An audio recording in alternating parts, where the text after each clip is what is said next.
We're working on something a little different today. This is Chaw's Lexus. Chaw's typically going to be the one behind the camera. But he doesn't really like talking, so I'll do the talking in this video. What we're doing today is installing a remote coupler on his bumper because right now he has his ARB compressor mounted under the hood, and every time he wants to use it, he has to open the hood to connect to this hose here. Not that big of a deal, but he says he doesn't like getting asked if his truck's broken down because his hood's up. So we're gonna make it a little cleaner. All he has to do is flip a switch inside and he'll have air to his bumper. Kind of what's gonna help us with this, we have a bunch of disparate parts. We sell all of this pretty much. Fittings, brass fittings. This is new. This is our 90-degree manifold, 2 1/4-inch female pipe thread holes, and 2 1/4-inch screw holes to mount. And this is kind of the central point that we're going to be using. And to go along with this, we have a power tank hose. We're going to cut this to a custom length, and that's going to go from the hood to the bumper. This is Chaw's air tool hose or air compressor hose. It's fine, works great, but the couplers are a little tired and they're not, this is a 4-ball coupler, kind of weak. We're gonna upgrade it to a super coupler and make it look really nice. Here's another part that we're actually not gonna use, but here's another option for those folks that wanna do something similar. This one's gonna be mounted to a surface, and then using fittings, you kind of determine where your input and your output, doesn't really matter, just wherever it fits. But this is called a bulkhead fitting, and typically this is something that you would use through a firewall, but any flat panel, you basically just drill a hole the diameter of these threads, slide that through, and then you screw this on the back side. Now you have, just like this, 2 1/4-inch female pass-throughs where you can hook up a hose to one end and a coupler on the other and have this coming out of pretty much any panel or flat surface. But we're gonna use this new manifold. Let's get started. So typically you want 6 layers of Teflon tape. Just talking while I'm working, filling time. When we work at power tank long enough, you know how much tape to pull for 1/4-inch, 1/8-inch, and 3/8-inch fittings.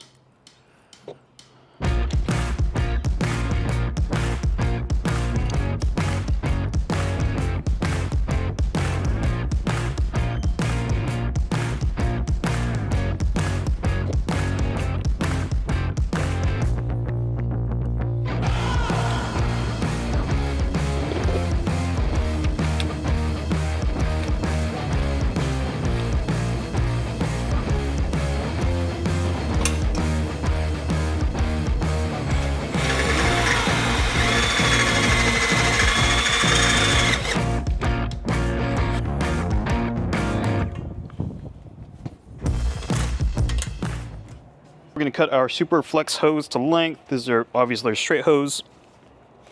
We just make a straight cut, and then we can add these hose end fittings anywhere on the hose. It's going to terminate right here.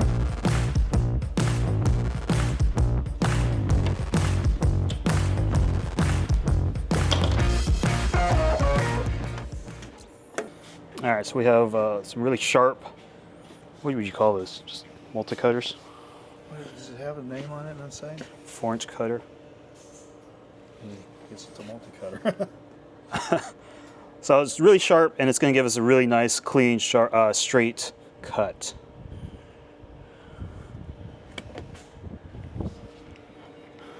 All right, and then here's our new hose end. And this is super simple to install. But it does take a bit of a specialty tool. We recommend you have a flare wrench like this.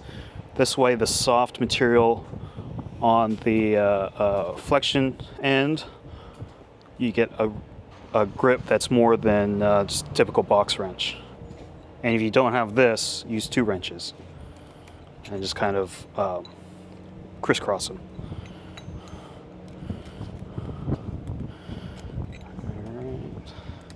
So you just slide this down past your cut edge, and here's your other half. That just slides all the way in, like that. Slide this back up. And whether you're putting this hose end together or you're putting a coupler on the threaded end, you always want to make sure that your 5/8 wrench goes over both halves of this swivel. Just like that.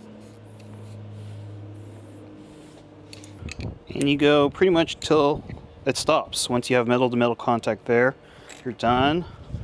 And we have our new custom fit, custom length hose, 1200 PSI swivel on both ends, nice strain relief.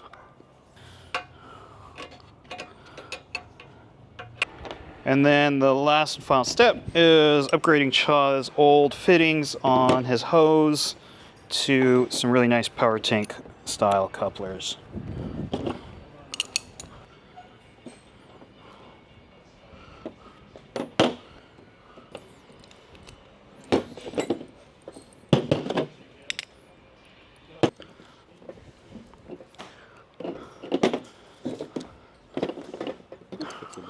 All right, so just while I'm here, let's take a look at this hose.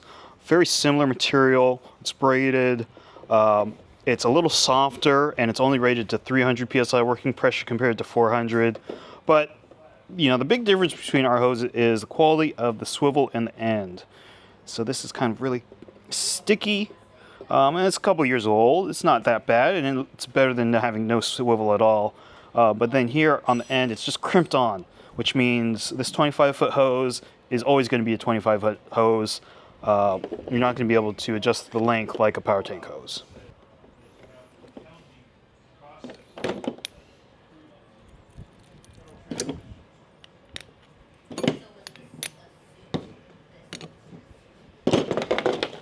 All right. Turn that compressor on, Shaw. Let's test it out. A few moments later.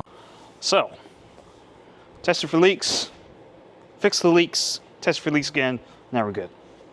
Now we'll show you why the super coupler is so nice to have on any air system.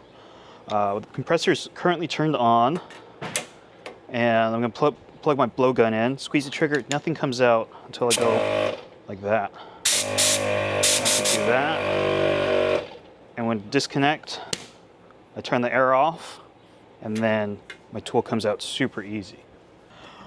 All right, so that's the install. I did want to mention one thing. We kept this length of rubber hose coming out of the compressor, and there's about 2 feet of rubber hose here before we hit the power tank hose. The reason is compressors put out hot air. Power tank hoses are not rated for hot air, so we want to kind of give the air coming out of the compressor time to cool before it hits the power tank hose.